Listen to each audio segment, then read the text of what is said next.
उपमुख्यमंत्री एकनाथ शिंदे आज दिल्ली दौऱ्यावर। ऑपरेशन टायगरच्या यशानंतर शिंदे पहिल्यांदा आज दिल्ली दौऱ्यावर।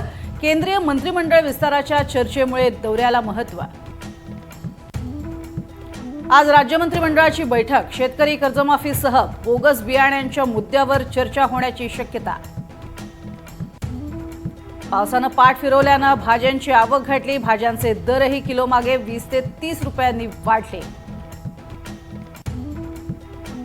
मोशी कचरा डेपो दुर्घटनेप्रकरणी उच्चस्तरीय चौकशी समिती स्थापन। 2 अधिकाऱ्यांना कारणे दाखवा नोटीस।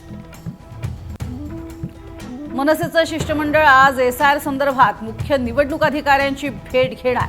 बाळा नांदगावकर, नितीन सरदेसाई, संदीप देशपांडे, यशवंत किल्लेदार यांचा शिष्टमंडळात समावेश। सरपंच संतोष देशमुख हत्या प्रकरणाची आज सुनावणी। 3 गुन्ह्यांच्या वेगवेगळ्या चार्जशीट करण्यासाठी देखील अर्ज। माऊलींची पालखी वाल्हे गावातील मुक्कामासाठी प्रस्थान ठेवणार। तुकोबांची पालखी आज अवघड असा नागमोडी वळणाचा रोटी घाट पार करणार। हॉर्मुझचे आम्ही रक्षक। डोनाल्ड ट्रम्प यांची नवी घोषणा। इराणच्या सगळ्या जहाजांकडून 20% टोल वसूल करण्याचाही इशारा। लष्करी तळांवरती हल्ले सुरूच।